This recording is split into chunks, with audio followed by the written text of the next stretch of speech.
All right, there we go. All right, hello.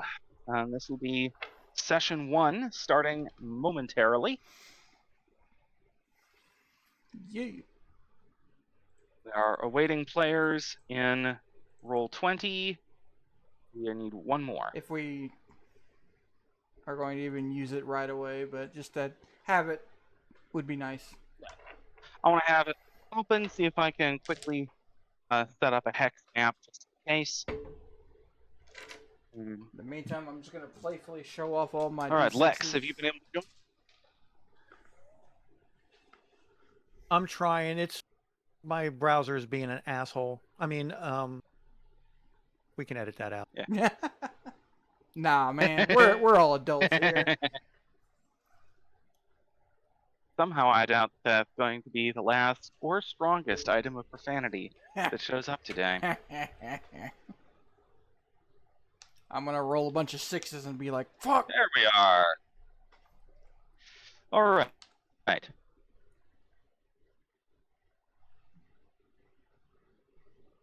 Ignore the Militech. We haven't renamed all the stuff on paper yet.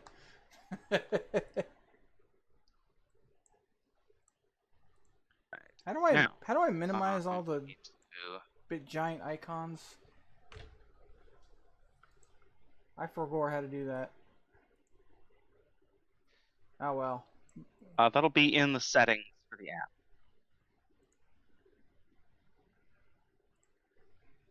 Nope. I'm not gonna worry about that right now. All right. So we're starting from a blank square map because I haven't had the opportunity to, or haven't had or taken the opportunity to dig into whether it can be a hex map properly. But all right. Our campaign begins with a crew of 3 aboard a ship currently named the Mavka. This is a sloop, which is a term for a variety of light, lightly armed, civilian, somewhat general-purpose vessels, neither particularly specialized towards armed combat, nor passenger transport, nor cargo. If this ship were rather more extravagantly appointed, it might be called a yacht, but it isn't. A ship suitable for an adventurer or independent business person. Captain of the ship is one Lex. Do you want to give us just a quick description of your character as well as the full name? Yeah, Lex Vesper. He is a human, but he's been heavily modified by combat grade cybernetics. Namely, he's got like a metallic jaw and faceplate. His chest is completely cybernetic, as well as his spine and arm. Basically everything from the chest down is organic. On the ship, he's probably not wearing his coat, but he does like to wear his renegade style wide brim Western hat.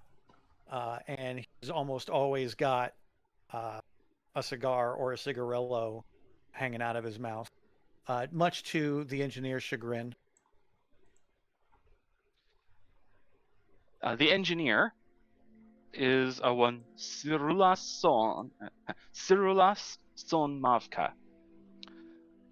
She is a shipfolk, a veteran of the Varika military, and a experienced and competent engineer. Shipfolk. They are humanoid in general shape. Primary distinctions. Their skin comes in a range of dark greens through to purples. They are commonly perceived as being hairless, but in fact, traditionally, shave their head for reasons of easily fitting and safely fitting into space helmets. They're a spacefaring race that's generally looked down on as a sort of a backward minority, despite their ancient ships being the source of many modern spacefaring technologies. Cyrilos Sonmavka is the ship's engineer. She also fulfills a number of other roles with more or less skill and willingness. She fills in as ship's doctor. The supercargo, responsible for many of any short-term business operations in the way of high-value cargo movement and the like. She is competent as a combatant, though that's typically not supposed to be her job, and has other skill sets that will come up as needed. The newest member of the crew, hired just at the ship's last stop, is Livia. Go ahead and, Livia, give me a description of your character briefly. So, Livia is pretty much just this. I have created this character originally on Cyberpunk, and it's pretty well accurate to how I envision her in general. She is classified as a cyborg, but she kind of looks human to like on the offset. But a lot of it is internal, like her eyes are cybernetic. She's got some internal upgrades, which we can probably get into at some other point. Here, I scroll down on my character. They'll come up as they become. Yeah. She's got like very technical tattoos that sort of don't really serve a real purpose, just to frame her face a little bit. She can grow hair. And what's her professional background? She keeps it like it. She is something called a fixer, and because our GM didn't actually know what that was, I can do a very quick description of that. A fixer, for those who may not be aware, are a type of person. They can be legal. They're, as the name implies, they solve problems. Like if a job goes badly, you send in a team of fixers, and they will talk to the press or deal with the press, or in any way they fashion. They will clean up after a mess, destroy evidence, plant evidence. You could say fixers also engage in like false flag operations. They pretty underhanded stratagems, that kind of thing. So they are not the point crew. They are not the point men. They are the cleanup crew. Yeah, correct. All right. Now, with that cast of characters basically established, I'm going to take a moment and describe the star system as you arrive in it. The star system is known interchangeably with the name of its primary inhabited world, a common custom and shorthand. This world, whose original inhabitants were from northern Central Asia, is named Yakutsk. It is a... What's their name? The planet's name is Yakutsk. Oh, the original inhabitants from North Central Asia. It is a cold world in orbit of the secondary star in a binary star system. The larger star is a little bit bigger and a little bit brighter than the sun of Earth, and the secondary is a little dimmer, a little cooler, a little smaller. And it's this second star that plays host to the world Yakutsk. Now, there is only one other planet in orbit of this second star, a large gas giant, widely believed to be an extrasolar capture, a independent planet which, while simply passing through space, essentially collided with the star system and was caught in a very close orbit of the sun. In the process, it's believed that only 2 planets formerly orbiting this star survived. One being Yakutsk itself, and the other a large rocky world that is now the only moon of this close-in gas giant. Can I pause real quick here? Yes, very good. Now, All right.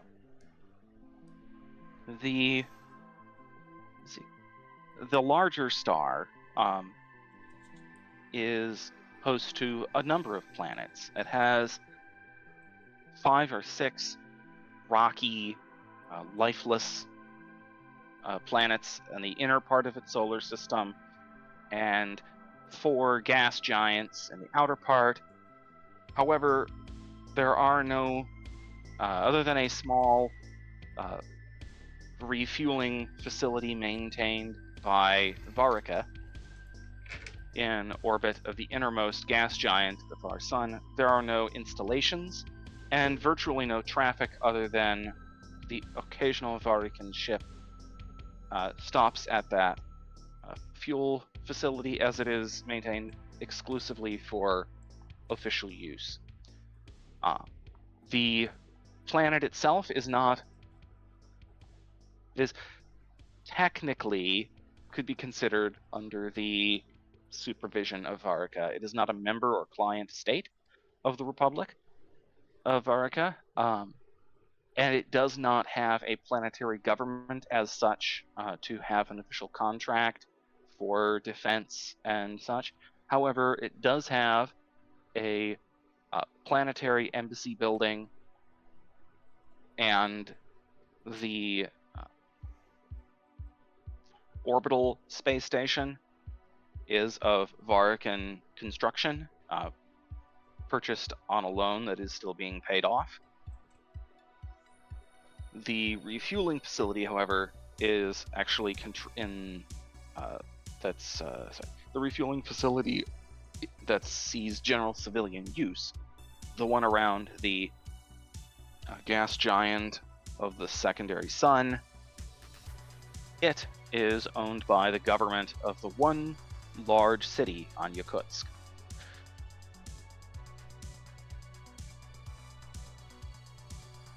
The name of that city is... technically it has a name, but it's usually just referred to as Yakutsk or Yak City. The city. Yak City or the city, depending. Because it is the only large city. There are a number of small towns or villages, many of which are not officially on any maps, because this world is not especially rich in any particular materials.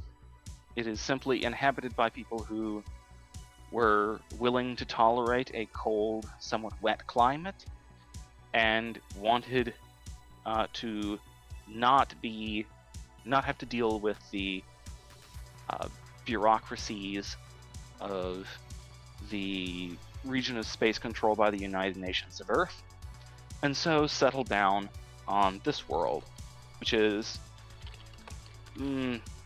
by most merchant ships, about 2 weeks or so from the demilitarized zone between Varikan-controlled space and space controlled by the UNE, the United Nations of Earth.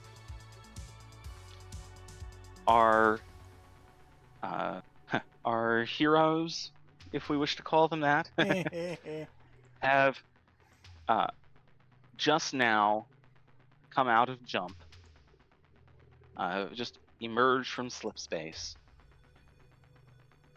high above. Oh, we're playing it like we've already met and everything. Okay. Yes, you have already met. Shit. Or generally made. Bro, and I each should have talked other's more then. that can be addressed. But rather than spend a fair amount of time passing through space with nothing particular to do, we will start you off with something to do. You have come out of slip space. Upon emerging from slip space, you are promptly contacted by system traffic control aboard Yakutsk Station. And communicated to them your intent to land on the planet or dock with the space station. My first question is, do you intend to dock at the space station where you can attempt to touch base with the local Findsman's Guild office and try and see if they have any relevant information for you about your target? That sounds reasonable. Or do you want to head directly to the planet's surface and get right there? We're not doing anything particularly illegal, or we're not like on the run necessarily. That is correct. Okay, you are right. fully legal. Your the operations of the Findsman's Guild, which is the business of essentially performing arrests across national boundaries and detaining people to take them back for a trial, is a fully legal process that is widely tolerated. Some places are more accepting of it and cooperant with it than others. Some cultures put up quite a bit of trouble for members of the Findsman's Guild. This world is not notable. You're not entirely sure if you're going to run into any unusual opposition just from the locals. Okay. But yes, you are pursuing a legal business at this point. All right, then. There are a lot of things you can do that makes it illegal. But your Lex is specifically qualified to generally know when he's going to start doing something illegal. Fair enough. Then I will follow the bounty hunter's lead because he knows more about this than I do. So, Do I have the name of my target? You do. Would you kindly relate to us that piece of information from your own notes? Or did you not? No, you didn't have that. I'm misremembering. Yeah. One moment, I have to find that note again real quickly. There is something I was supposed to do and completely forgot. Nice. Yes. Yeah, what I forgot to do Go ahead. was calculate my remaining funds after character creation and use that money to stock up the ship's armory. Ah. Well, you don't have. We're going to note then that you don't have any armaments other than what you already possess. However, Damn. You have the option to, I do need you to at least figure out how much money you have. I know how much I have. I guess that's probably not something I can really do with a click of a button. Nope. So your inventory should be actually valued. Yeah. Right there. Based on carried equipment. Yeah, so you open it, it'll have a total in each category. And if you add up those totals, you should be able to find all of what you're missing. Because I think he starts us off with 50,000, so just subtract all that from You that. start out with 50,000, starting well for your tech level. So you subtract what you have from 50,000. That should get you your actual starting wealth, your starting cash. Quick question: are we tech level 10 or 11? I think you're 11, I'm 10. You guys are tech level 10. However, okay. you have some items in your inventory, or may have some items in your inventory that are classified as tech level 11. Yeah, that's what I was wondering. So, for those trying to monitor this campaign who are familiar with GURPS 4th edition, which is the specific version we're using, this setting is inspired in part by Traveler, in part by things like Mass Effect, and a series of novels, or set of series of novels by someone under the pen name Jack Campbell, called the Lost Fleet series, and a number of other space operas. It is aiming for a generally like physics forward, biology backward future with a fairly discrete, like relatively small number of technological miracles. Okay. Importantly, the true artificial intelligence that is self-aware technological sentiences have not been developed. Virtual intelligences, that is sophisticated computer programs that can convincingly pretend to be a person, do exist. They are not really used except in cases of essentially replacing some level of bureaucratic customer service representatives, because they're not much more reliable in the future than they are now, and neither are they very space efficient. Cool. So, good to know. Yeah. So if you look at things and think tech levels being assigned to stuff does not always quite add up, that's the creator of the setting is aware of that and has made those choices specifically. Certain parts of the setting and certain areas sit at the cusp of or just into tech level 11, but for the most part, TL10 is available in places that have good access to outside technology. Generally requires multiple planets of industry to collaborate to produce tech level 10 items. Tech level 9 can generally be produced on a single planet with a good advanced technology and industry. And tech level 8 or below is, tech level 8 being the modern day for us, the players and the viewers, is generally considered like the high end of primitive technology. Retro. So. All right, so I figured it out. I missed most of that because I was doing math. I did the distraction on purpose. The genuine GURPS experience. I've got say what? The genuine GURPS experience. The genuine GURPS experience. I missed most of that because I was doing math. Excellent. We're fully immersed here, chat. So yeah, I've got 22,930 space dollars. Damn, dude. They're loaded. Dude, that's the point to clarify. These are marks.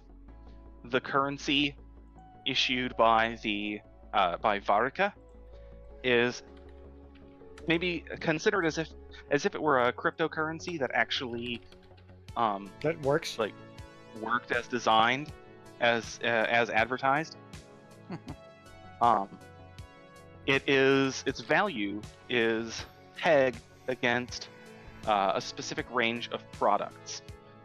Varica, which I keep mentioning, is the local dominant interstellar nation at the place where this adventure happens right now. Was at one point a corporate conglomerate formed by the merger of a couple of human industry companies and a couple of alien companies that over time was transitioned from being a corporation to being a form of republic. I use that term very loosely. We'll get into details as they become meaningful. The currency that they issue is backed by certain products that are still manufactured by essentially nationalized factories, because the company that became a nation was in the business of making and selling things. And It's always so good when the it's government pegged controls the against means of certain- production. That was a joke. It was. At some point, I'll go into a story about an old faction or splinter group that was quite entertaining at the time. But so it's backed by some arms and armor, so certain standardized items, certain food and medicine items. These are available at official stores, which are still to this day kind of a part of the embassy structure of Varica, at a certain fixed prices across the galaxy, which means that the currency generally remains stable because it can be exchanged for things with concrete value if you can get it there. So with that, how much money did you say you had again? He's got like 22 grand, something like 22,930. But I also, Right. I also never calculated the value of my bike. All right. I'm gonna ask you to. What we're gonna do is, for the moment, we're gonna knock 10,000 off the top of there. That's more than your Okay. bike will cost, but it'll leave us a safe margin to work with for the moment. We can do that calculation after this session and try and have it ready for us next time. that. Right, I think I was supposed to have one too, but I don't have it added. But, oh well. All right. We can deal with that later. Right. So, you would know that typically, docking fees at a space station for a ship will cost to the tune of about 1/10 of a mark per ton per day.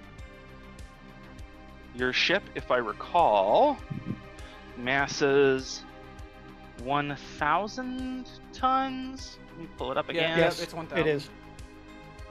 All right. So it will cost you 100 mark per day to dock the ship orbitally, typically. Some worlds will be more expensive, some will be cheaper.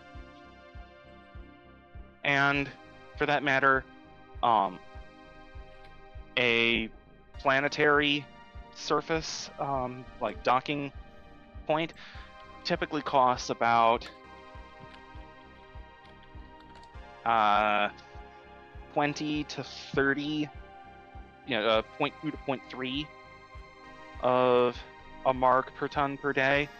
It's typically 2 to 3 times as expensive as docking in space, because flat space there's less of it than there is three-dimensional space in a vacuum. So that little bit of information just for you to know, and I've got it taken note of elsewhere, so I will be quoting these things to you as they come up. So your intent, when last we discussed, in amongst all the exposition, was to dock at the orbital station where the Findsman's Guild keeps their local office, and inquire about your target, whose name I have not forgotten. That little sidetrack. Glupshido. His name is Orlando Navarro. Close enough. Orlando, do what now? Navarro. Navarro. Where have okay. I seen that recently?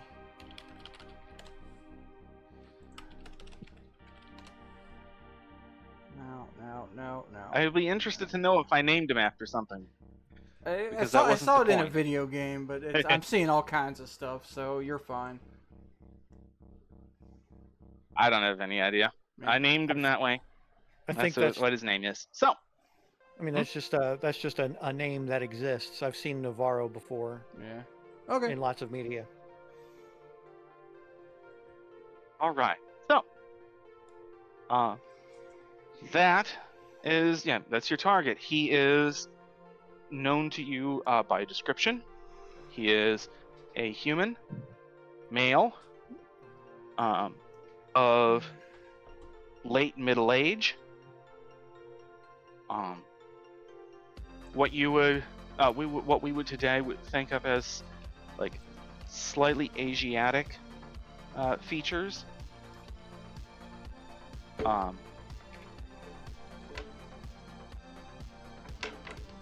And yeah, I'm aware that may not be a great term, but it's the one that I have at my disposal at the moment. He is wanted on charges of armed robbery, conspiracy, and some degree of murder. It was still kind of being negotiated at the time that the warrant for his arrest that generated your bounty was issued. He is believed to be armed and dangerous. And he is, to the best of anyone's knowledge, somewhere on the surface of Yakutsk.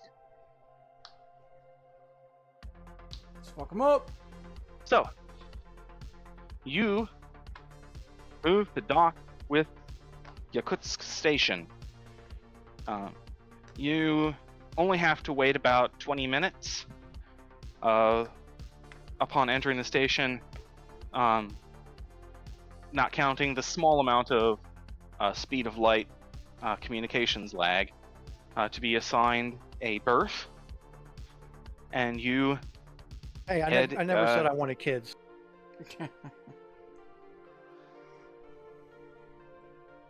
ERT, as I'm sure someone's aware. He knows. And you accelerate in to dock. You're at a normal cruising speed.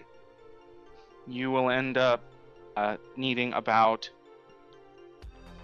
18 hours or so to dock with the station. From the point at which you exit your faster than light jump. Just sort of as a word of note to the players and the audience, while the statistics for the ship as given do give the ship's fuel in a concrete terms, that is 20,000 kilometers per second of delta V change in velocity. For the most part, we will be not addressing that directly unless I feel it's really important at some point to do the math and see if something is even possible. You have fun with that. It will come up at some point that you will periodically need to replenish your fuel, but for the most part, we are going to hand wave it a little bit because getting that into detail on the math would officially be too much. Quick aside, I would like to tell whatever small audience we might acquire from this, our GM is an accountant. That's important to know.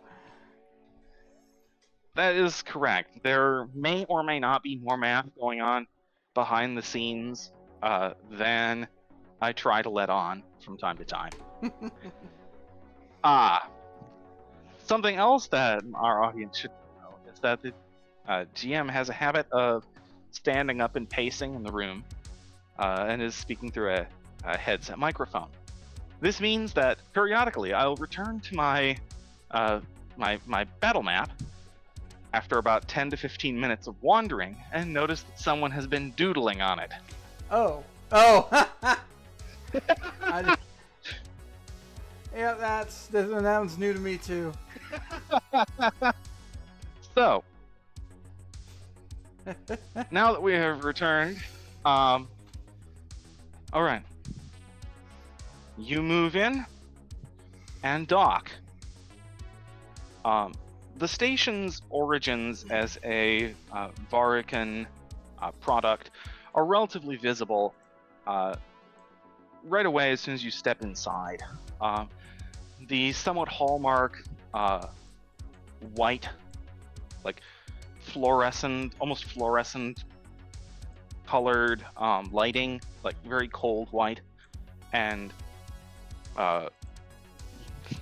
very pale, almost white gray tiling on walls and floors and ceiling is very recognizable. Somewhat sterile looking, if well kept. This place looks a little bit, it's not kept immaculately, but it's adequately clean. And you step aboard the station. Another thing to note, sidearms are generally permitted aboard a space station. However, any long arm and essentially anything with the explosive property, damaged property, so any plasma weaponry, is typically not permitted for carry I think we're good. I don't know aboard what Lex has official space station. in general. I don't know what his gear is. Even though Here, we've apparently known each other, I don't know anything about his character above table. Livia has a Gauss pistol. Yeah. That's fine. Lex has, if I recall, a laser pistol of some sort. Yes. Lex, would you just fill us in on that real quick? Heavy rainbow, a laser pistol, and a katana. Nice. Correct. Bladed weapons are permitted. Scrolling up. Oh, where's the picture of my And gun? your ship's engineer There it is. staying with the ship for now. So I'm gonna open. She claims she's got some work to do. Yeah. So this is kind of like maybe a little bit more I don't know, techie than this, but this is kind of what she's got going on. This is a mod from a Cyberpunk, which they clearly modeled it after like a real life current day gun, but that's kind of her main sidearm. So, the two of you go aboard the station while your ship's engineer remains on the ship. Oop. Now, excuse me, just dealing with someone else passing through. All right. Lex, you're headed for the office of the Fines and Skilled. Livia, is there anything you would like to talk your way through trying to figure out or do by yourself, or do you want to go with the captain and see what comes up? I'm kind of here assisting the hunt itself, so I don't know if it's relevant at all, but she's kind of, her general demeanor is that she's looking at like exit routes and stuff like that, like in case we gotta chase this guy to the starport. She wants to know general routes. Sure. So, you're trying to get a sense of the layout of this space station. All right. So, I'm gonna take a observation roll from you. Oh no! First roll of the campaign. The observation skill is one that I know you have. Yes. We discussed it during character creation. Now, to make a skill roll in GURPS, as a reminder, your skill is quoted in terms of a target number. Any bonuses or penalties will change the number you are trying to reach, and it's a number you're trying to go under. So, a -2, say, is still a penalty, just like it is in D&D. You're essentially going the other way around to get to the same sort of outcome as you do with a typical D20 system. I assume I'm trying to roll under 12 because that's kind of... At or under 12. Alrighty. Right. So, 3d6? do this. Right. Roll 3d6. Then you'll do whatever adding you need to do, and then you will tell me if it's a success or a failure, and by how much. Because sometimes there will be penalties or bonuses to a task that I don't tell you about immediately. Sure. And so if you tell me success or failure by some amount, that will tell me whether or not you succeeded, and potentially how good or bad things go, because there are degrees of success and degrees of failure, depending on the task. Alright, so that is a 9. Which is? 3 under 12. All right, so so you quote that as success by 3. Success by 3. Okay. All right. So, yeah, you have you feel a pretty you're pretty confident that you have a grasp of the basic layout of the station as much as you've seen as you go along. Okay. Now, Lex, you are somewhat familiar with this particular model of space station. It's not wholesale exactly the same as it is in a bunch of places, but it's composed of modules that are relatively familiar. You know, certain Right. rings, Just different orbiting modules rings in a and different connecting pods configuration. and booms and Yeah. right. So as you approach from the outside, you can already get some kind of sense of what it's going to be like inside, and have no special difficulty in locating the office of the Finesman's Guild in the system in the place you would have expected to find it. The office is relatively small. It's essentially like a one-desk business office. The Looking name like a travel agency. plaque sitting on the desk identifies the man here as Mordecai Rogers. That's a name of all time. Mordecai's a cool name. He looks up as you enter. Oh, good afternoon. What can I do for you today? Mr. Rogers, thank you for welcoming us in your neighborhood. It's a beautiful day. What?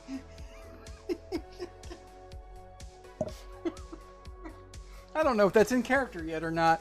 I just wanted to make that joke. That didn't take long. That didn't take long at all. Only the second NPC I named. Yeah. So, All right. I'm here for a bounty. Orlando Navarro. Do we have any information on him here? Can I see your ID, please? Sure. I'll You slide across to him the token. pull out my wallet that I definitely have on my character sheet.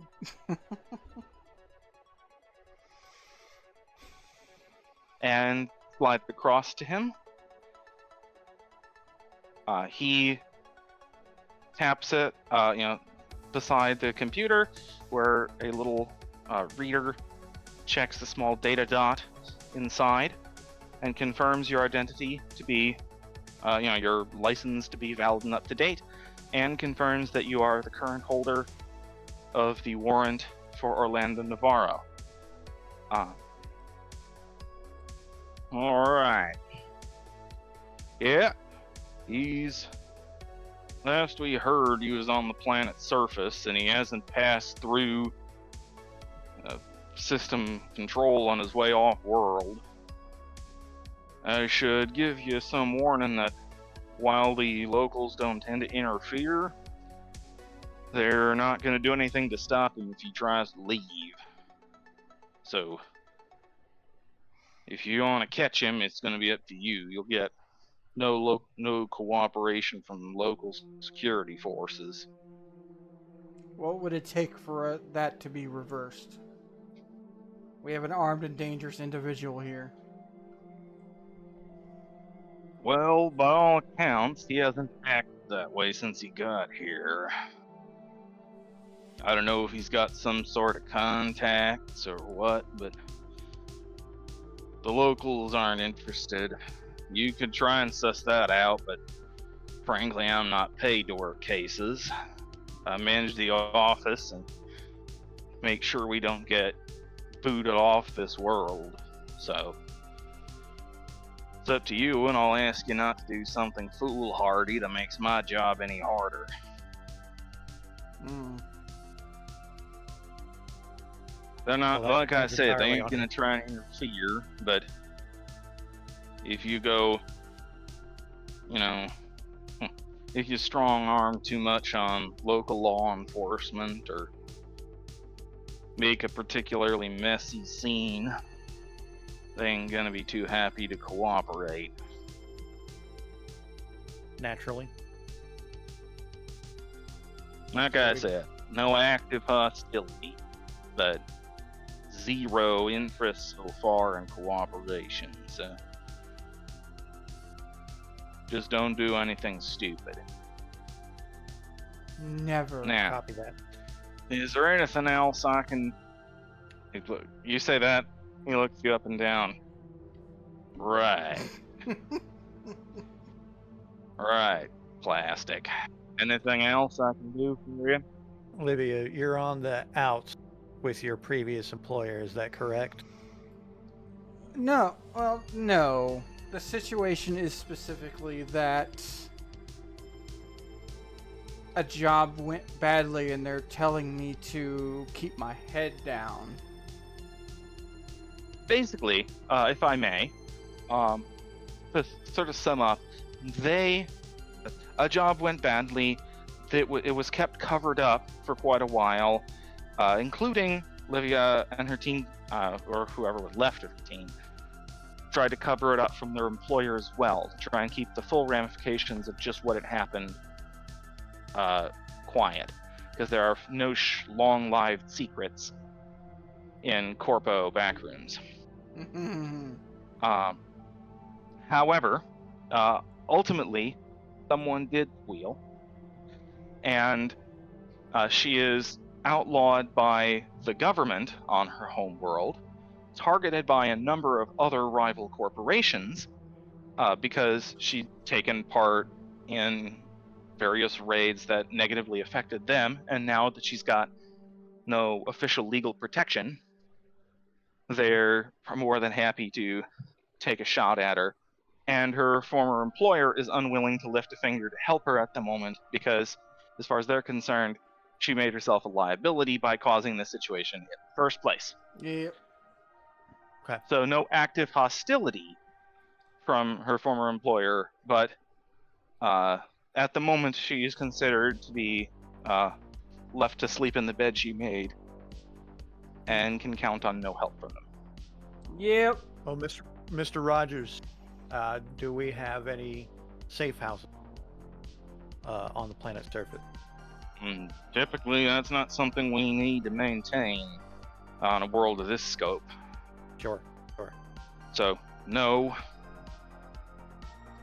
In general, I'll be continuing to fulfill my responsibility, keeping an eye on information regarding active warrants entering or present in this system. So, if you check in periodically, I may have other news for you, but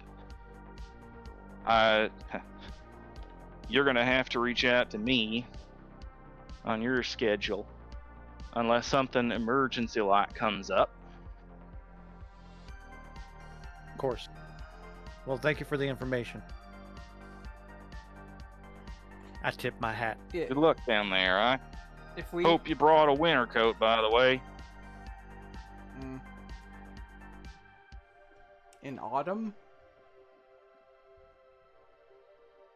It's Have a you cold- not looked at your information for that world? Planet is currently in autumn. Right now, average surface temperature is 0 degrees Celsius. Fuck me! It says average surface 32. Fahrenheit. Oh. 0 Celsius. Oh, something has already occurred to me.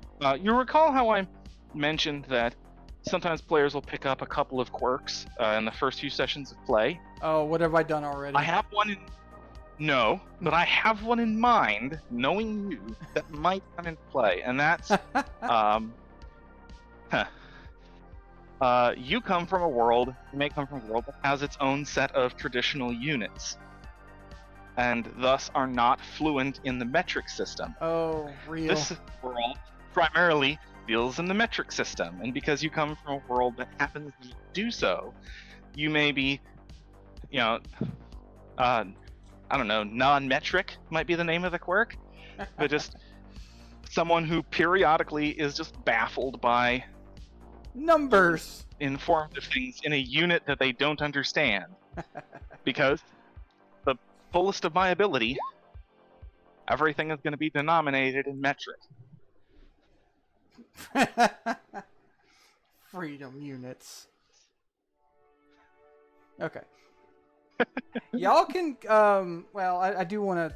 So, if we go off to the degrees- side real quick, Olivia does want to ask Lex that are we killing this guy or capturing? Typically, I bring them in alive if I can. Weak. Okay. If the warrant is for his arrest. If the target is unfortunately killed in the course of being apprehended, the Finesman's Guild essentially offers some amount of insurance for its agents or procures insurance on these contracts from the warrant issuing body. So you'll still get a payment, but it's a fraction of what you get if you can deliver the target alive and fit to stand trial. Sure. Okay. Yeah, this is definitely not quite a Star Wars situation here. You're a bounty hunter in that, yes, you are going out and collecting criminals for a bounty, but not in the sense of you're being essentially a hitman. Okay. Inconvenient, but noted.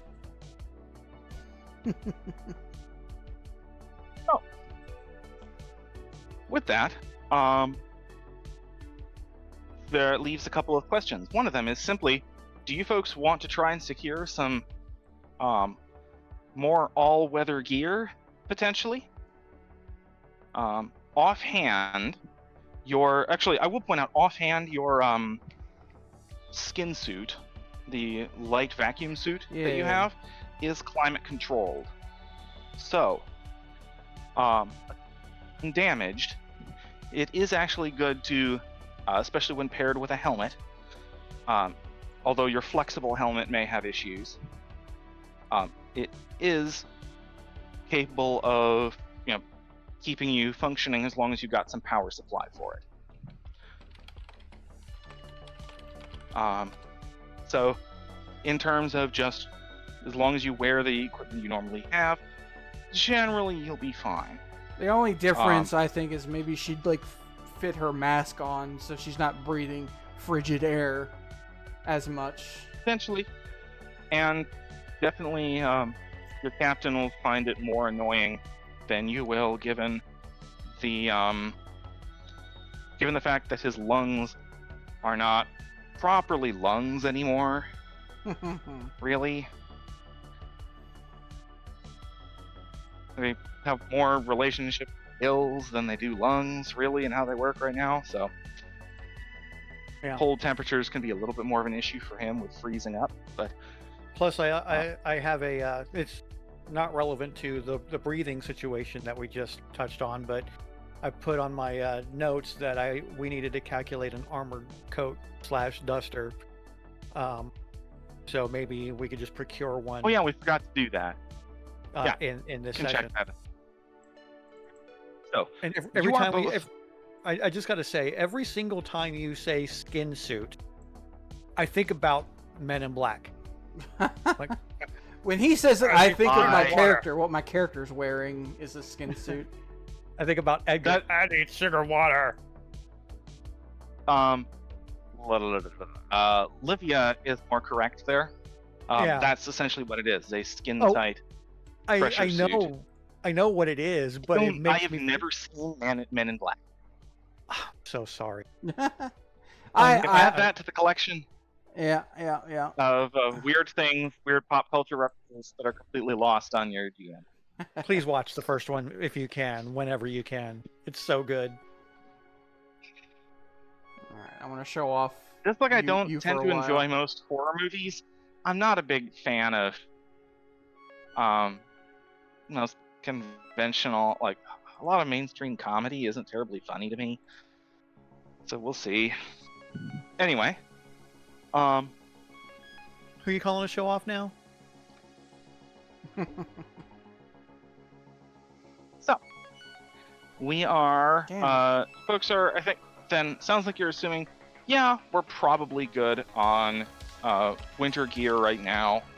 Nothing else you feel the need right now to stock up on.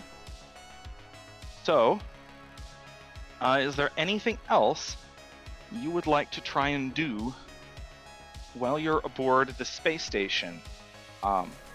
And you can spitball a fair bit here. Like, we're talking your first introduction to an entirely new universe. So, Yeah. Well, yeah. all sorts of dumb questions are expected. I am gonna go like, for a quick Guys, feel your way a around. bio break, but you guys can continue. I'll keep the recording going, but be right back. Are in there- a minute or two? are there any brochures that summarize everything about this universe? I'm joking, of course. Everything about the universe. Is there a hitchhiker's guide to this galaxy? The ship does have a basic encyclopedia program on its onboard computer. Okay. The very first line. so- I don't want to read it unless the very first line says "Don't panic." So, in terms of practically speaking, how to find things out without having to ask a local, there's a lot of things that you can potentially find out. Yeah. That information I told you about the star system, for instance, that's matter of public record information Sure. on your ship's encyclopedia software. On a more serious as far note, as more local information, things like a better planetary map. For that, you could attempt to connect to the your own computer to the station network, and see if they offer one for sale. okay. I'll consider that, but also want to let's go shopping for that armored coat. I'm back. Okay. One thing. So there's gonna be a couple of things I'm gonna try and do with this, or not do. And one of the things I'm gonna try not to do is spend our limited session time specifically on shopping tasks.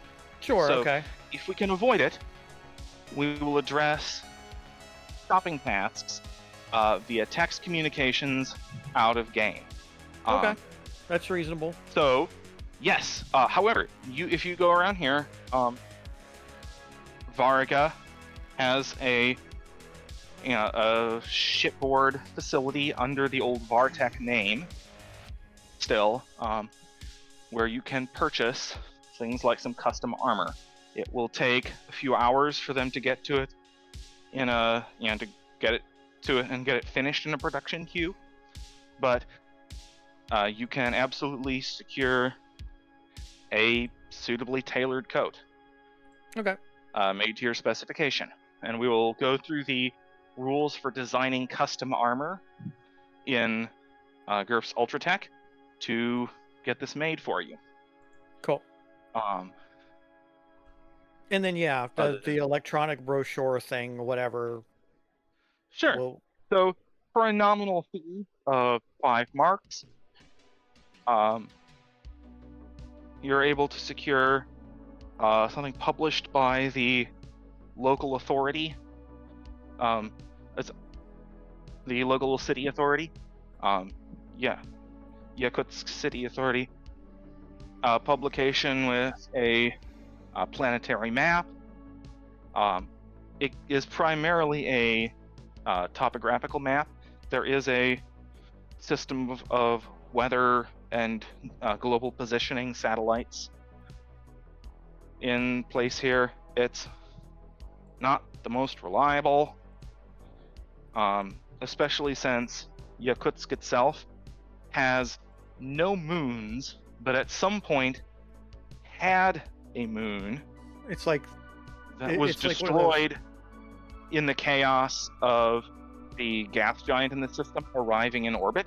yeah. And so there's essentially a virtually invisible ring around the planet of fine rock dust that tends to make long-term maintenance of satellite networks something of a hassle. It's like one of those just slightly out of date almanacs you can pick up at a gas station when you're on the road. It's a sense. Yeah, it's got reasonably accurate. Like, think if you were trying to work with a high quality map from 1980. Yeah. So most of the important stuff gonna be like all of the obvious stuff, most of the important stuff, and everything that doesn't move virtually should be correct. But information on populations and place names and things like that, that kind of thing is going to be out of date. So basically, this gives you a tool to perform research roles and do some other skills with a small penalty for having poor source material to work with. You immediately caught on. I'm sorry. It's funny that there's a special notation for stylish hat. Not. I'm missing. Where am I missing something? My character sheet. We Frankenstein the stylish hat on my character sheet and yeah, caught onto it. I giggled while you were narrating, and my brother was like, "Hey." Yeah. I mean, for what it's worth, we'll probably get to see that he does have some tricks in that hat, but Fair enough. So, you now, so you end up waiting aboard the station for a total of about 7 to 8 hours. Gross. Because you are waiting for them to finish. You know, you have to get sized and order that coat, and then you spend some time waiting for them to get through it in their production queue, and then it's delivered to your ship. While you do that,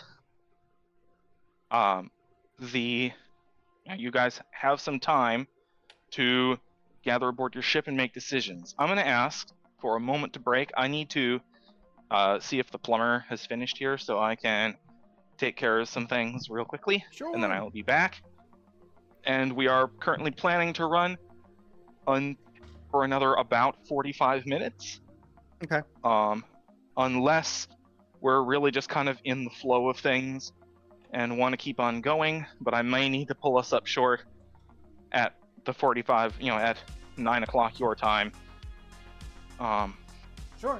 So we can, to maintain a certain amount of preparedness. So, I will be back soon. Okay. What mistake did we make, or what oversight do we have? We have the same dexterity stat, but on the notation it says he's only Right. spent 24 points, while I spent 40 to get those. Wait a minute. Yeah. Lex, I'm gonna need you to go to settings.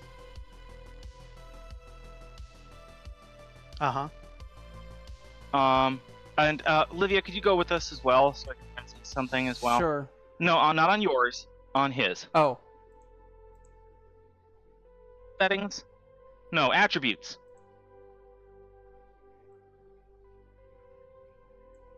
Cost per point. Well, it says 20.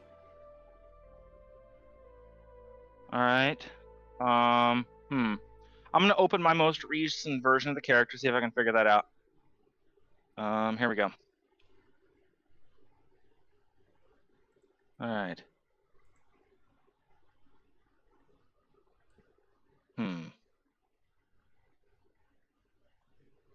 It's like I was just Settings. musing. Yeah, but you're right. That's not how it's supposed to be set up. It's the same with strength. It's only 6 points instead of the 10. Yeah, something's weird. Whoop-dee.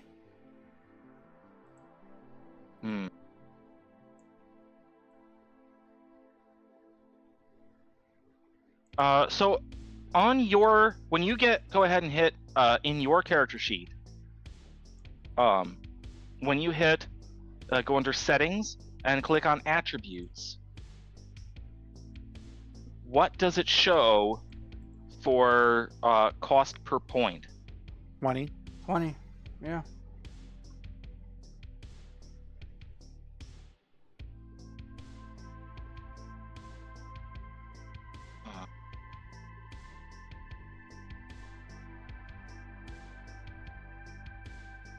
I thought it was like a perk or some kind, one of his advantages or whatever.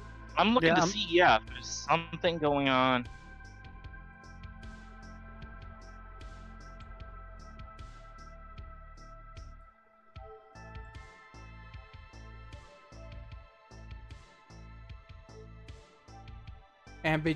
Dexterity? I don't It know. doesn't do anything. That shouldn't change it. Okay. Accessory. That would make a certain kind of sense. Hard of hearing, hard to kill.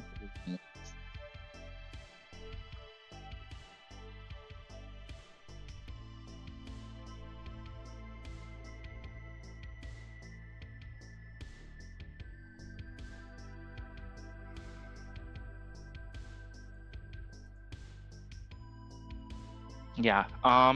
I don't have an answer right now, and we're gonna have to try and figure that out at a later. Wait. Yeah, we're gonna have to figure that out at a later moment because, other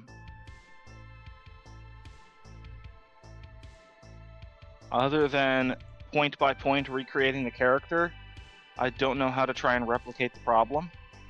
So what we're gonna do is, for the moment, we're going to assume that this is like his character sheet is not working correctly, and that he is a total of 16 plus 8, 24 points behind where he should be.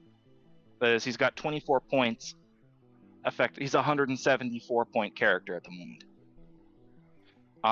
And so character points for sessions, until we can get this fixed, are simply going to be used to kept as a total to offset that. So when you go ahead and change your character's base point value at the end of the session, you're also going to go ahead and create a new trait, a new advantage that we will call adjustment for mispriced attributes. And we're going to keep incrementing that up until it comes up to a total of 24 points, or until we figure out some other way to correct all of what's going on here. Weird. So yeah, as far as I can tell, yes, something is wrong, and your character's physical stats don't seem to be priced correctly. Yeah, because I was noticing he Now, had much higher stats than I did. And I was like, oh, I want a 13 in dexterity. Well, 12 in dexterity. Well, yeah, but yeah, there may be something else going on where your your various cybernetics, some of your various cybernetics things might be winding up giving you some discounts on. I don't know, maybe when I publish this video, stats. some GURPS nerd might pop in and be like, hey. Yeah, something might be going on. There might be some, but I don't think so. I think there's just something messed up in the settings, or was briefly messed up in the settings for his GURPS character sheet when he first created this character, and it's just kind of been inherited along with character sheet all the way. I don't know how to fix it, so we're just going to have to. No fine Manually manipulators mess. reduces the attribute cost of dexterity by 40%. Ooh. Mm. Well, all right then. Oh, and I know why the arm But it's his strength too. ST. I know why the strength has got to be. I think it's messed up in part because of your arm strength 2. Right, because that 8 points is the difference. I don't know what's.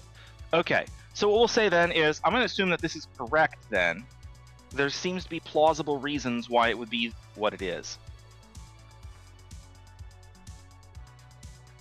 I am going to open detail editor on your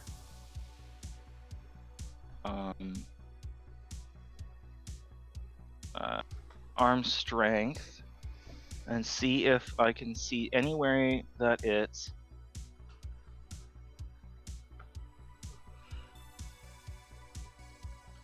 messing with others. I can't.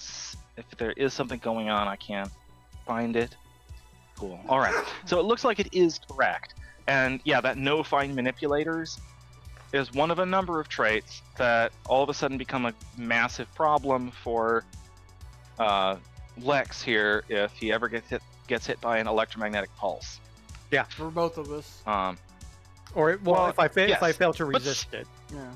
But so much more so for Lex than for Livia.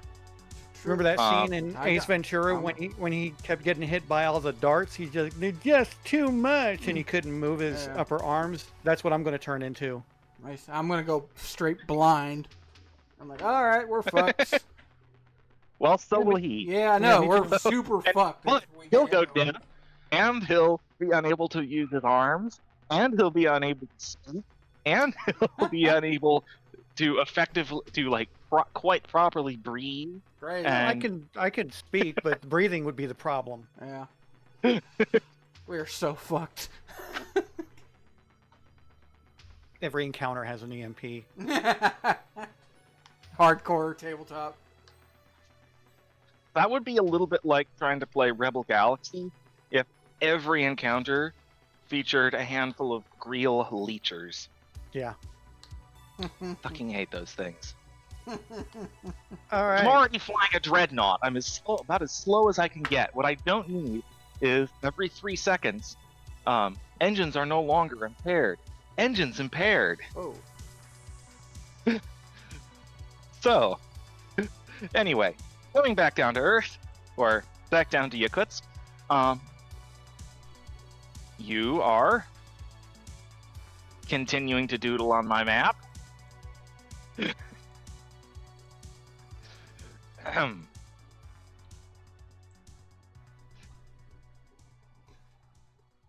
I mean, worth it. Thank you. All right. Are finished after about 8 hours of waiting, plus other work here on the station. You collected your thing, your coat, and are headed down to the planet. Can I get a piloting check from our pilot? Yes. All right. So I need to roll piloting. What? Is it always 3d6 or was It is that? always 3d6. Okay. And your goal is to get at or under the number listed on your character sheet. And you're going to quote your results to me in terms of either critical success, which is a 3 or a 4, critical failure, which is a 17 or 18, most of the time. There are situations where a 4 and the 17 aren't crits, but usually they are. Or, Oh no! success or failure by a certain amount. Failure by 1. Failure by 1. All right. Now, this is a fairly routine task. You are following general instructions from traffic control on a relatively routine approach to a designated landing point. So, that, while it's a failure by one in some circumstances, in this case you have a significant bonus to your roll, and so you'll actually land just fine. You just encounter a little bit more, a bit of turbulence on the way down, Space and turbulence. don't manage to handle it. Atmospheric turbulence, doing a re-ed procedure, and don't manage to come through it quite as elegantly as you would have liked to. Get a little bit jostled around and get an oath over the intercom from your engineer. Learn how to drive. I light up a cigar. Naturally.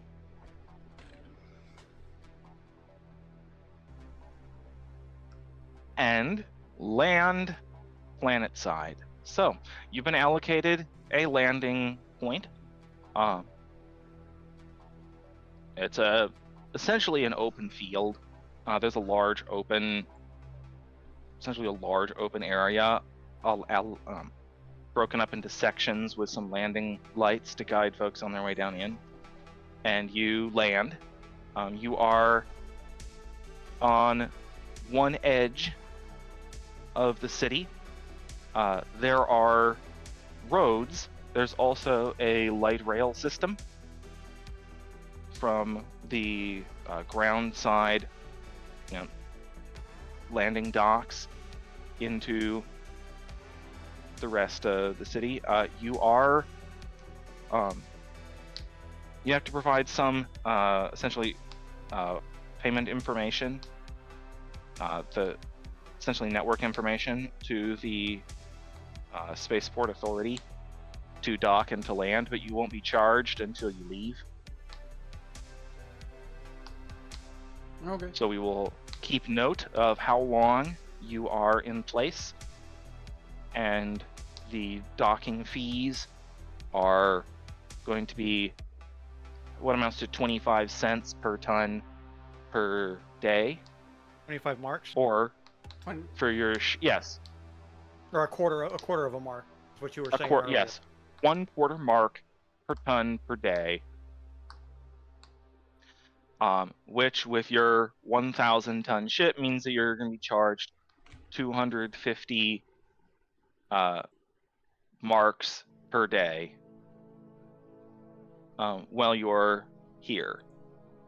Now, naturally, if you leave the city and go across the planet in search of something, you can, land in a field somewhere, or land out on on some hopefully not swampy bit of ground, and you're not charged for that. But while you're here, it's going to cost you. And now, I gotta ask, you're on the planet's surface. You have the name of your target, but little is known of where he is on this world or what he is doing, other than that he doesn't seem to be drawing any particular attention to himself through overt criminal action. Not making any waves. I guess we should.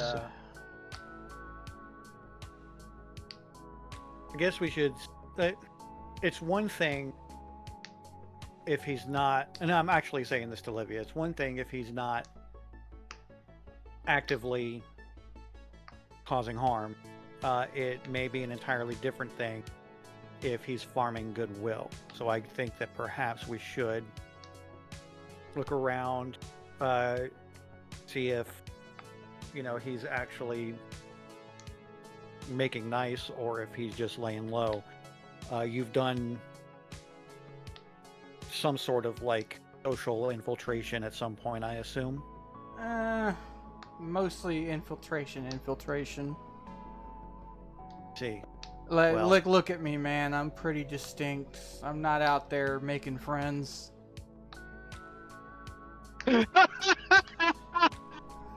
The While you engineer look unsuccessfully tries to stifle a laugh as you say that to Benson over here.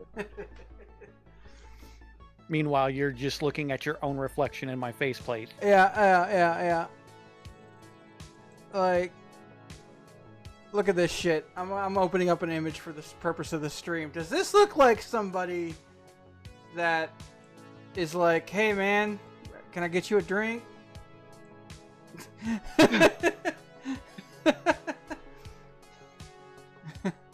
My wife and I saw you from the corner of the bar. We like your vibe. Well, I guess it's time to put some of my streetwise and tracking to use.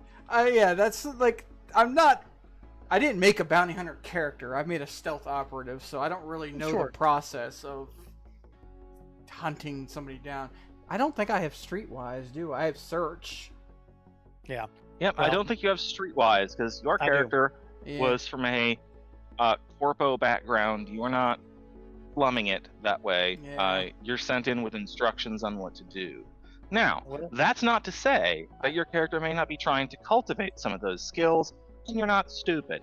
True. I have fast talk. Players are encouraged to use their own knowledge and wits to try and solve problems, as well as using the skills on their character sheets.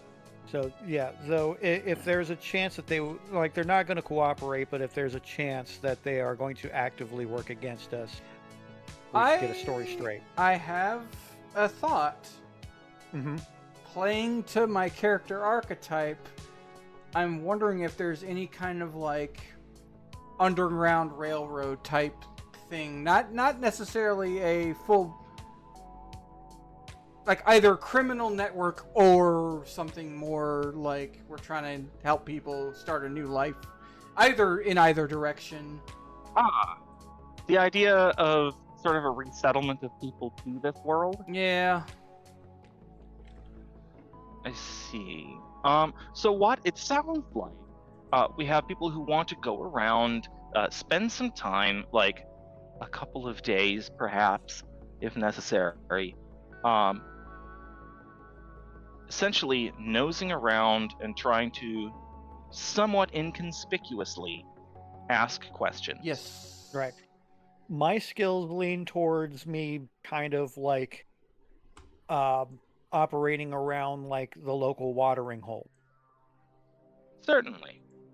So in that case, you're going to spend some time circulating amongst various bars. Oh, you got tracking. Trying to ask questions.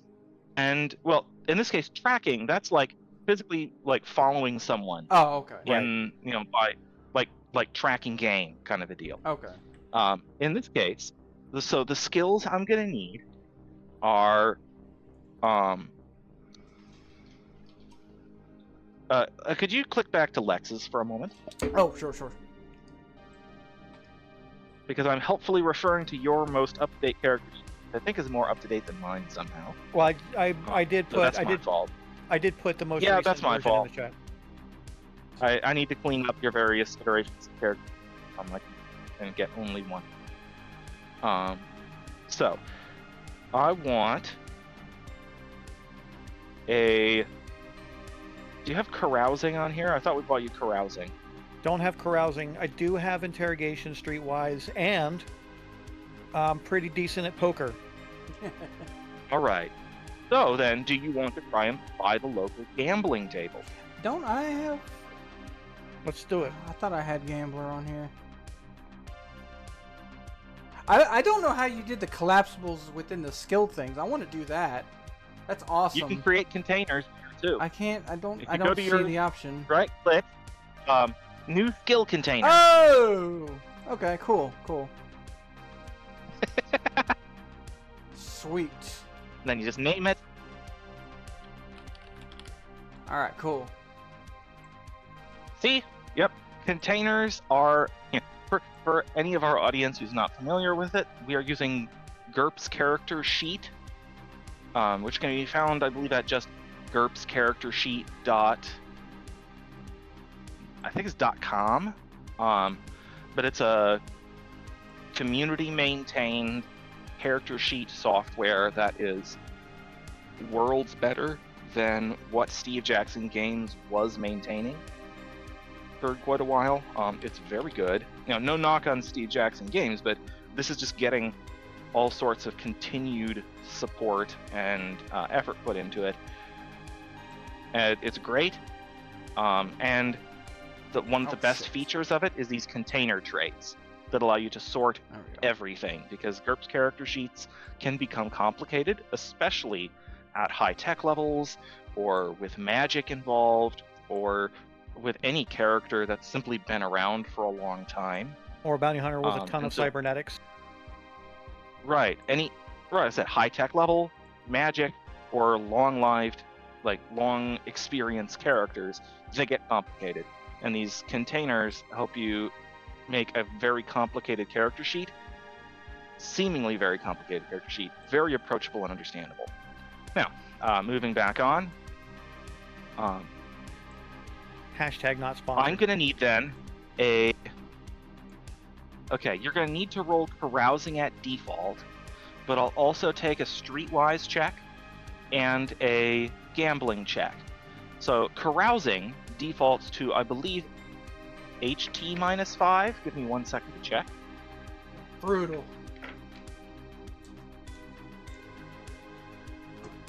Yeah. Default rolls aren't something people want to be making a lot if they can avoid it. I rolled very high. This would have been great for my sneak attack hit. Oh, I wasn't asking for you, sorry. Oh. I was asking for Lex. I thought you wanted my carousing. Okay. Not you yet. We'll get to yours. All right. I asked Lex what he was doing, and I'm going to get his results. And then we'll get your results, and then I'll start describing what you come up with. And that will and what you come up with out of this first this first couple of days will probably be where we stop. Okay, it's HT -4. Health easy skill. So HT. So that means I have to roll 8 or better. Is my 8 my target? Yes. Yes, okay. That means 8 is your target. 3d6. Yep. All right. Fail by 4. Oof. Then I need a streetwise roll. Okay. And it's success by 3. All right. And a gambling or games poker roll. Games poker roll.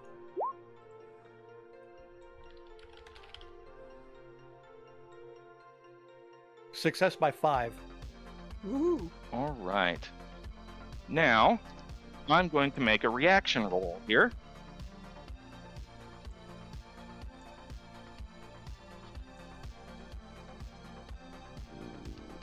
All right. And now, we'll take a look at what Livia is going to attempt. So, Livia, how would you would like to try and gather information by what? Something, I wanted to use like something between like my fast talk and my search or observation. I don't know. Combination of the two. All right, so what are you looking for? From what I previously said, what the captain is looking for is simply the hearsay, like what's being talked about Orlando Navarro, if anything. I am going to be a little bit more to clarify that. Yeah, my thing is a little bit more generalized. She wants to like kind of touch base with maybe the local underground, whether it's illegal or not. And be like, hey, I'm one of you. Like, what's up? What do we got? So here's the trick. To facilitate that, you would probably want the streetwise skill. Fuck which me. I don't think you have. I don't. Damn. So. I have fast talk. So I think one thing that we yes, and you'll get to use that, but you're also going to end up rolling streetwise at a default. So one thing we're learning here is both of you potentially have a skill that you might want to put a character point into. Yeah, absolutely.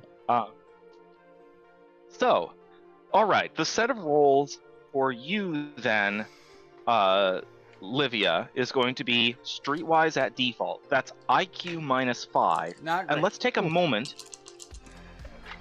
Yeah, go ahead and make that roll. Yeah. All right, not great. So what's your IQ? 12? Let's scroll back up. No, 11. 11.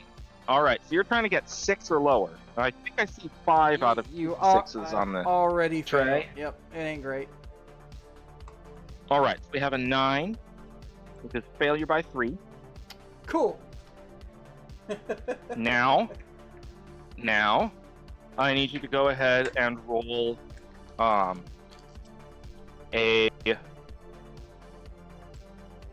fast talk check.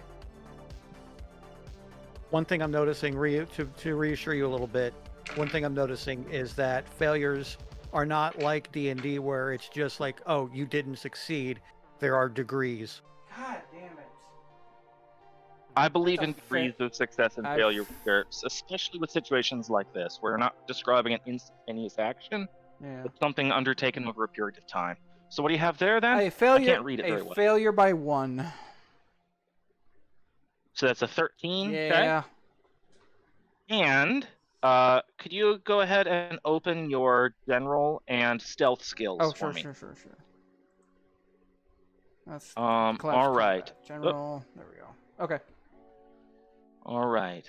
What I would like then is,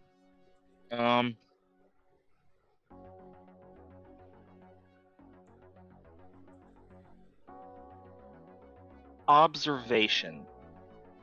Yes.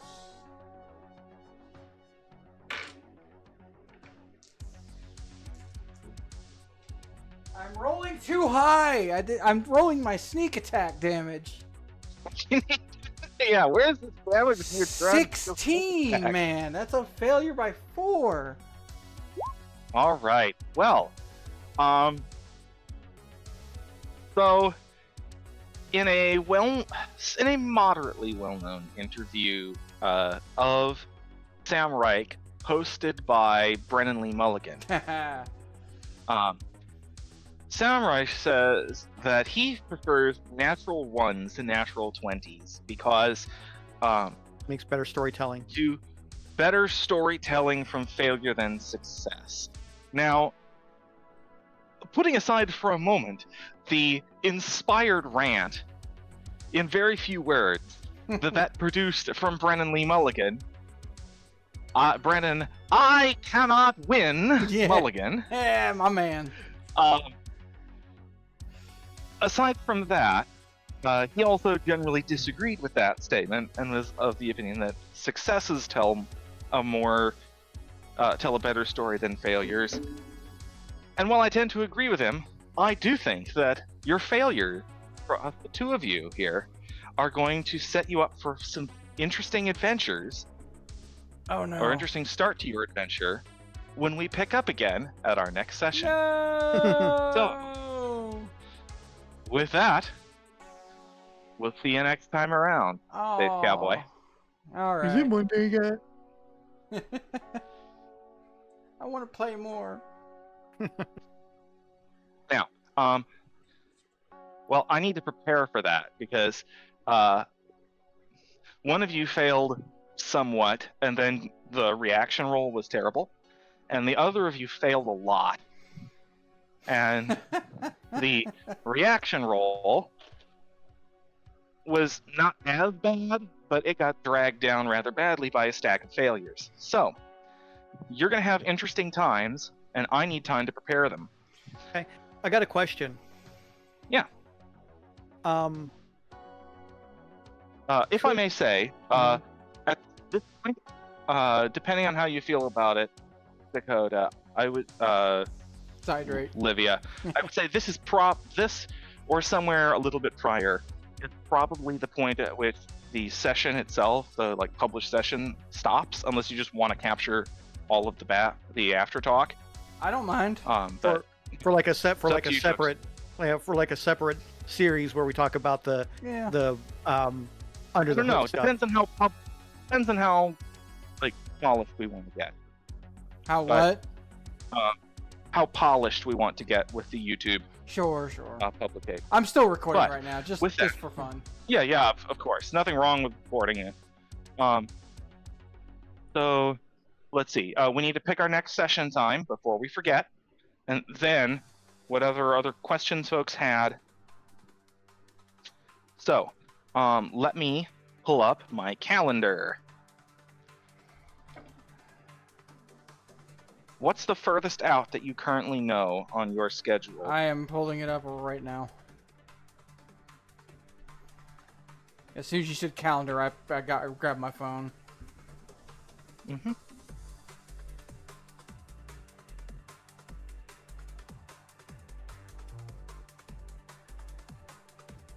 By the way, there is a way to import GCS into Roll20.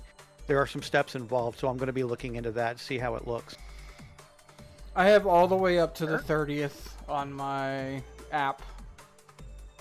Oh, awesome. So, starting with Monday the 22nd and running through the end of that week, how are we looking? I'm off. What I am off. nights do you have? I am off the 22nd and the 25th. Monday and Thursday. Okay. I should be good for Monday. Cool. Is that the? So we will plan 22nd? for one. Yes, we will plan for 1 week from today, from starting at 7 p.m. your time, Cool. and we will plan on, as before, a 2 to 3 hour give or take session runtime. I'm going to err on the side of shorter sessions, so that I am more prepared for them every time.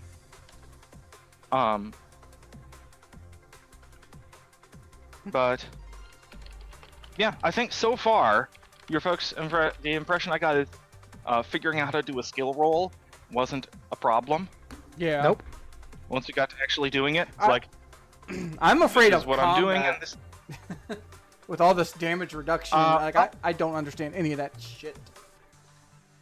Well, you're in luck because you're almost some of those failures, and you're almost certainly going to get some combat next Great! session. Awesome! We suck. So I don't get to figure out how it works. Failing On the upward.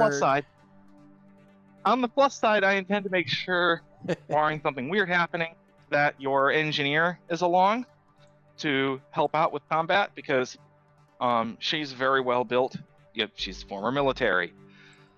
You will probably find out as you run into stuff with her that you're going to get to see a little bit of the fact that I've been building characters in GURPS for a number of years, and so I think I'm getting a good bit more mileage out of my points than you guys are at this point.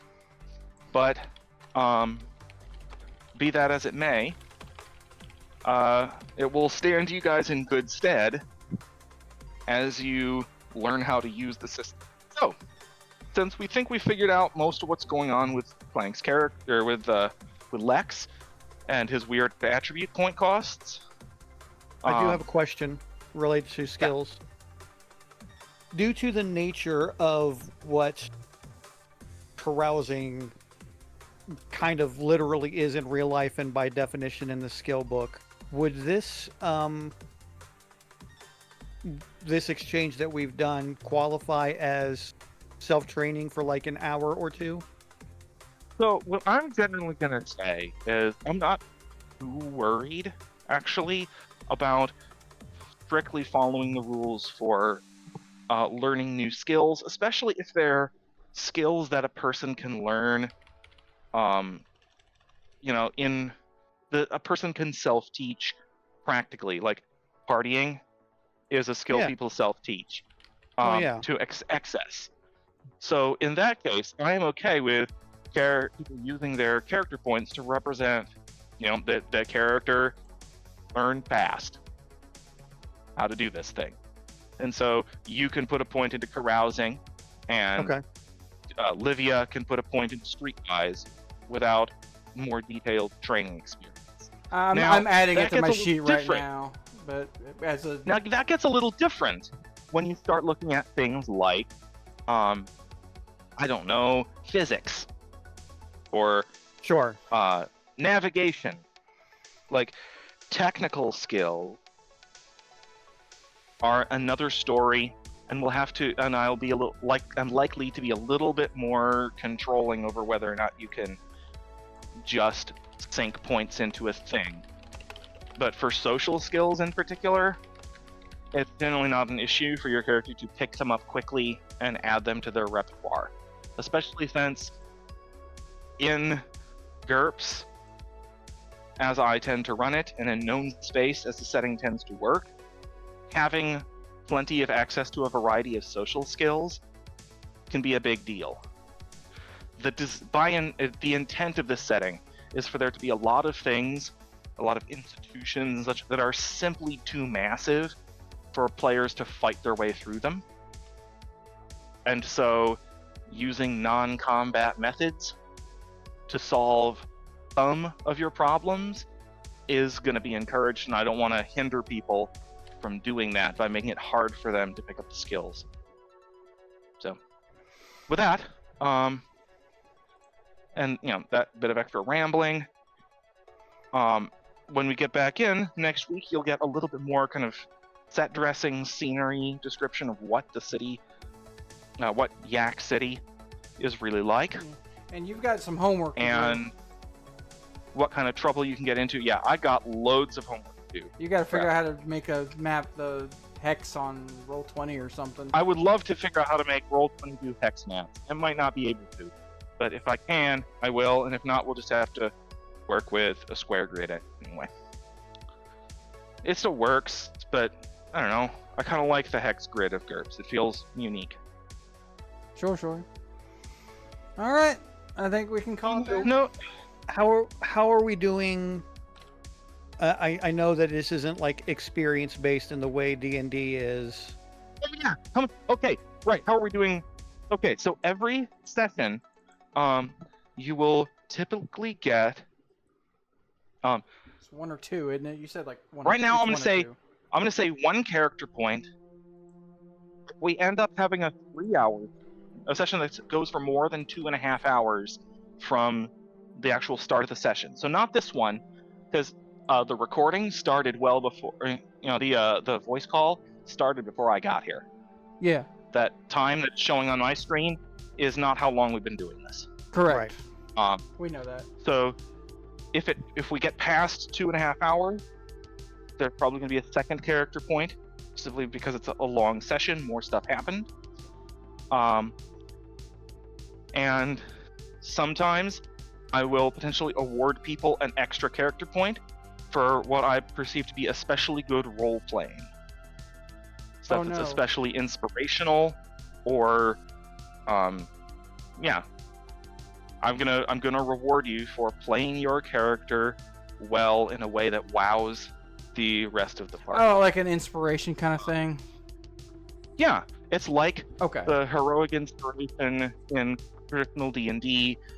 Not quite how it works in Baldur's Gate, because Baldur's Gate is taking a D&D tabletop mechanic and using it to fill a video game mechanic role.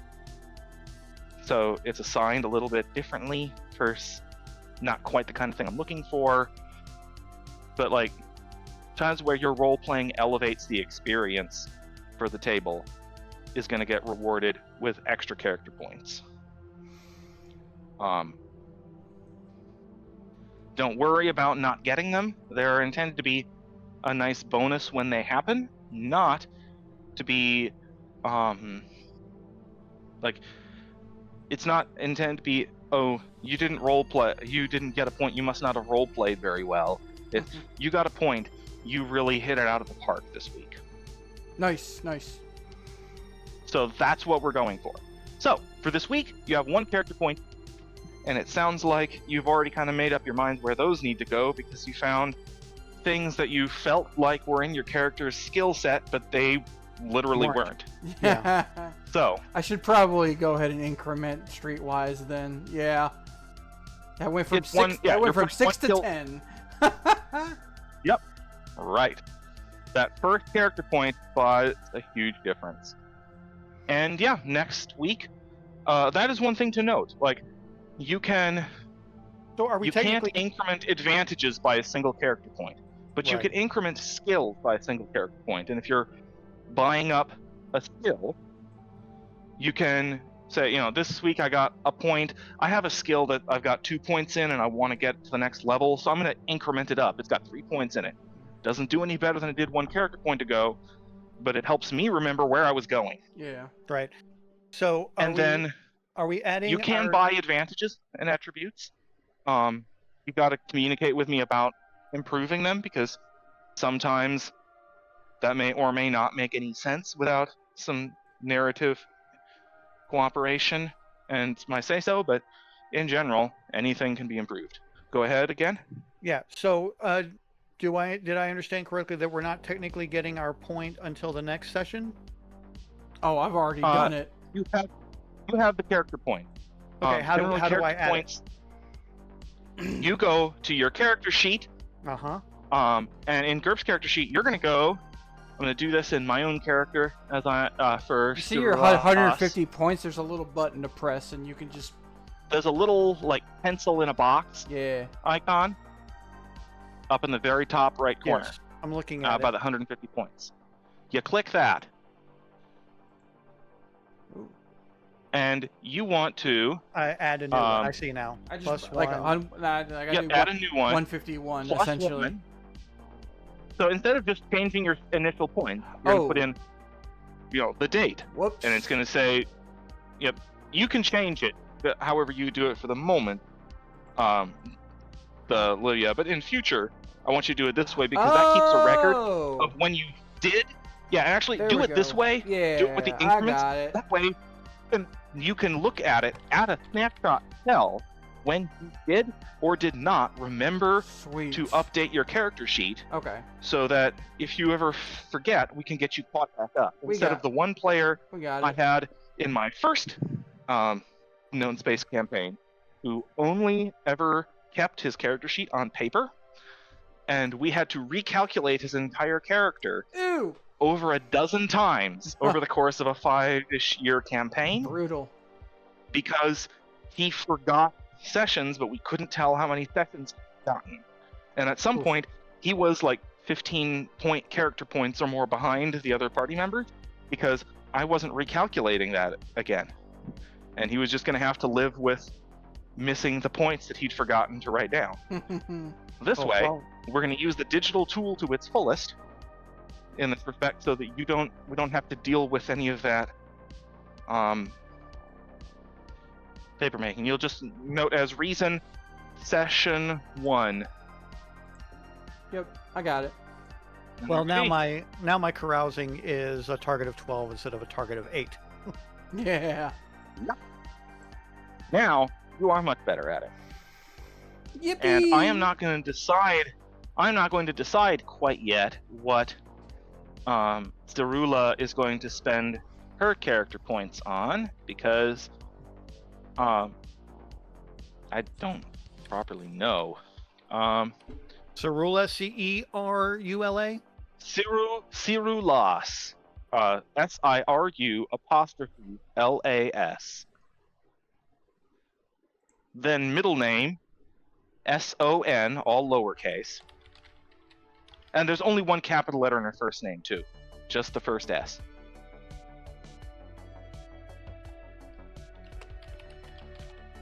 Actually, no. Mavka, The L is supposed to be capital. So, here, let me spell it out. Instead of trying to...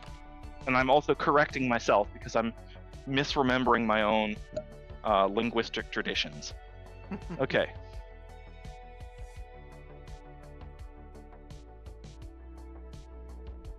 That's her name. Okay.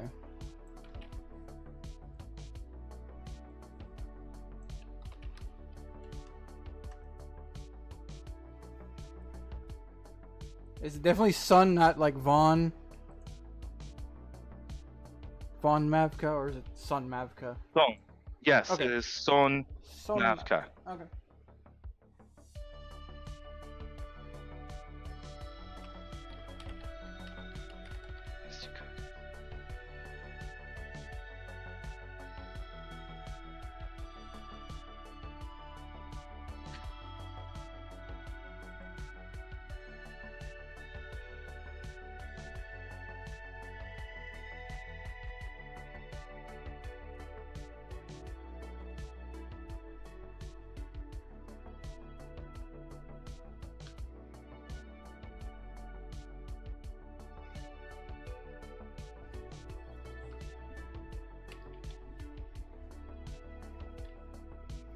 Oh, I did my math wrong. I actually have more money than I realized. So 24, 160 minus the 10 for the motorcycle. So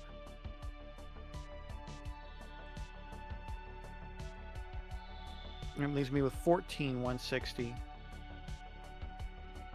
That's still significantly richer than me.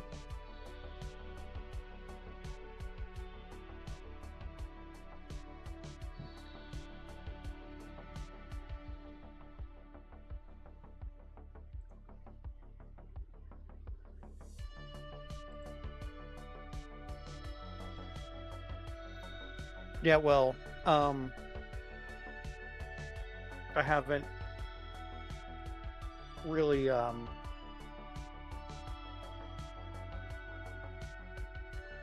Oh, we've discussed why in between recordings I've got all these chips Yeah. in my brain. yeah, and also I'm going to be significantly less rich once I fully stock the ship's armory. Yeah. All right, I'm gonna drop out of voice and Alrighty. try and wind down, take a break for the Yeah. evening. I will, Thanks for the game. you know, Thank you. Yeah, GG. thank And you. we might Glad everybody seemed to be having fun. Yeah, I see. We might have picked up a third, Yeah, that'd be uh, awesome. third player. And it looks like she wants to play bass whistle. Yeah, I thought of that too. What a surprise! Ebony wants to play a bird again. And I always play a thief. I'm you know? shocked. Shocked, I say. And I'm basically Space Clank. Yeah. We like what we Something like. tells me that robot slash like techno, like hashtag aesthetic thief slash bird tends to be the combination we got going with the three of you. I'm okay with it. All We know what we like.